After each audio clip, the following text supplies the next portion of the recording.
Alhamdulillah pemirsa, Anda tetap bersama kami di Suara Anak Negeri. Nah, kalau kita merasakan nih kira-kira kita tuh di tengah masyarakat bagaimana sih? Kadang-kadang orang kan bilang nih, waduh ini orang kalau seandainya tidak ada rasanya ada yang kurang begitu. Tapi ada juga ketika orang itu tidak ada bilang Alhamdulillah untung dia kagak datang. Dengan dia kagak datang berarti satu masalah udah selesai gitu. Nah kita lihat seberapa masyarakat itu menerima kehadiran kita.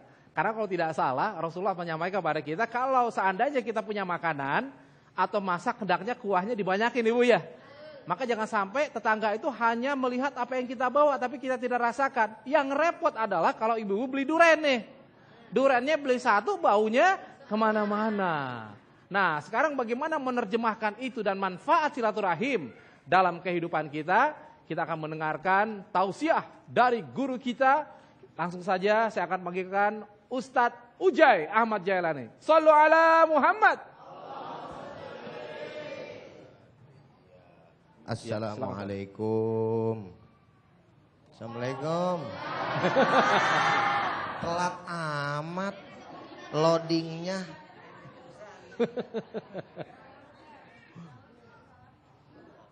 Iya. Ntar diedit. Assalamualaikum warahmatullahi wabarakatuh. Waalaikumsalam warahmatullahi wabarakatuh. Alhamdulillah wassalatu wassalamu ala Rasulillah Sayyidina Muhammad ibn Abdullah wa ala alihi wa sahbihi wa man walah wa la hawla wa la quwwata illa billahil aliyyil azim. Amma ba'du. Alhamdulillah pada kesempatan sore hari ini kita bisa hadir di tempat ini dan mudah-mudahan kehadiran kita semua insya Allah menjadi asbab turunnya rahmat dari Allah Subhanahu wa taala. Amin. Ya rabbal alamin. Berbicara tentang manfaat silaturahim. Setidaknya ada 4 manfaat yang bisa kita ambil dari silaturahim. Perlu sama kita ketahui terlebih dahulu yang benar silaturahmi apa silaturahim? Hah? Silaturahim atau silaturahmi, Pak? Silaturahim.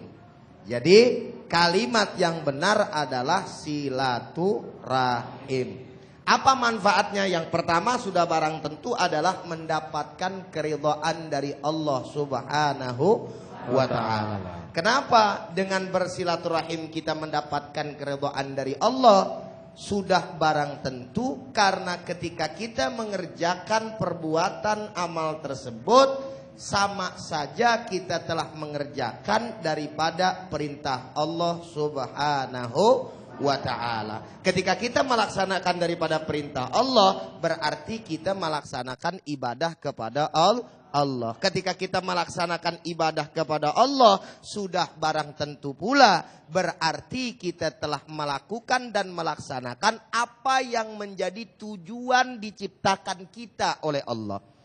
Bau.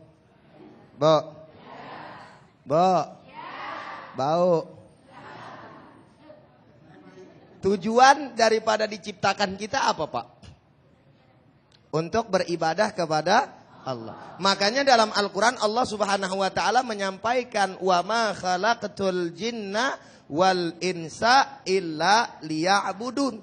Dan tidaklah aku menciptakan, maksud saya Allah menyampaikan, yaitu jin dan manusia kecuali tujuannya satu. Apa itu? Yaitu beribadah kepadaku.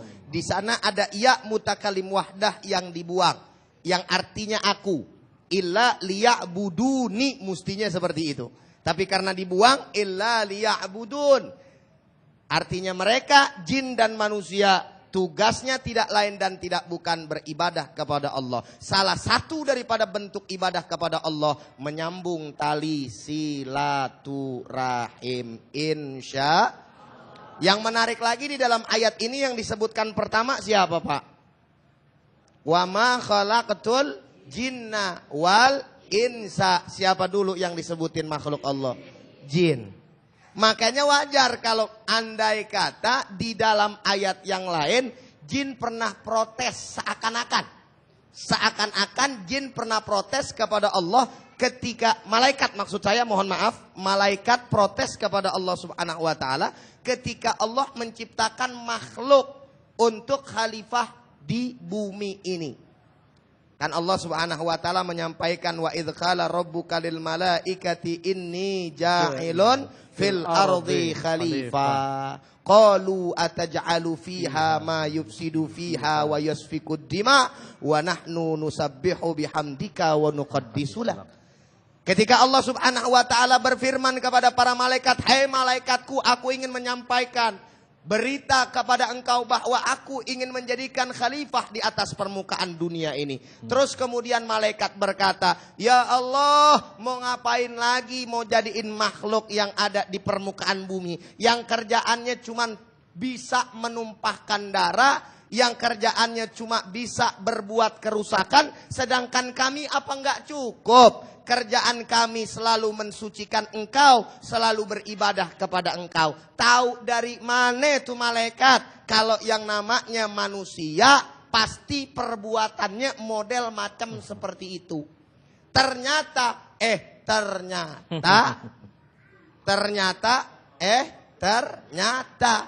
persoalannya bukan tahu karena lantaran manusianya, tapi ada satu makhluk yang Allah pernah ciptakan yang dia percis sama. Cuman bedanya yang atu enggak kelihatan, yang atu kelihatan.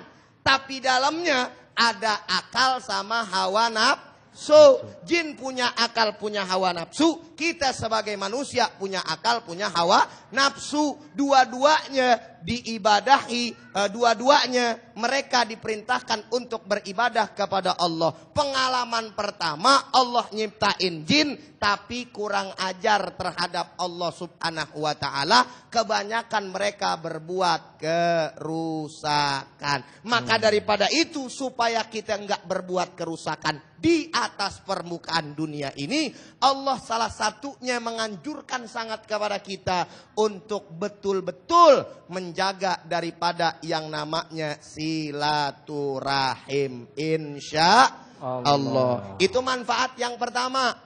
Manfaat yang kedua, agar kita memberikan rasa gembira, senang kepada siapa? Kepada orang yang kita silaturahimin. Makanya sebetulnya orang-orang, Bu, Pak ya, yang kalau andai kata tamu datang kudunya senang. Ini kira-kira kenyataannya bagaimana ya? Terbalik apa enggak? Ada tamu datang bukannya husnudzon duluan, suudzon. Ya, Maimunah datang meminjam duit dan nih, gitu katanya. Udah suudzon duluan, bukannya girang, bukannya gembira. Bahkan nggak sedikit di antara kita, jangankan orang lain, ketika orang tua kita datang ke rumah kita, bukannya kita baik sangka sama orang tua, senang, pikiran di otak kita, ya mertua datang lagi minta duit dan nih. Orang sono, orang sini mah enggak. Orang sono, orang sini sama. Jadi jangan sampai sedemikian rupa, mestinya kita senang. Kan kalau andai kata yang namanya kita kedatangan tamu nih Bu, Pak ya. Lalu kemudian pada akhirnya tamu nyediain. Kalau misalkan muka kita enak, kalau muka kita bahagia, yang datang juga bahagia. Biar kata yang namanya dia punya makanan sedikit kurang enak, tapi kalau andai kata pelayanannya baik nih, maka pasti insya Allah yang datang juga bahagia. Ini kadang-kadang terbalik. Tamu datang makanan si enak-enak, muka dilipet aja. Kira-kira bagaimana biar kata makanannya Pizza Hut, real makanan yang enak-enak tuh, otomatis yang namanya orang datang kepada kita nggak bakal jadi senang. Insya Allah. Itu baru dua. Iya, baru dua ya. Iya. Nah, jadi jelas Bu. Jadi kalau ada siapapun yang datang, jangan dipilah-pilih. Ini kadang kalau bos sedang bertamu, lihat pintu depan, disediain semua. Giliran yang datang kira-kira tetangga kita yang agak-agak kurang mampu, udah dia mah lewat pintu samping aja dah katanya. Nah, barangkali ini salah satu yang perlu dipahami bagaimana kita juga bersilaturahmi yang saya tidak melihat apakah dia kaya ataupun dia miskin atau seperti apa, tetap silaturahim harus dijalankan. Nah, kita jeda dulu untuk saat ini tetap bersama kami dalam Suara Anak Negeri.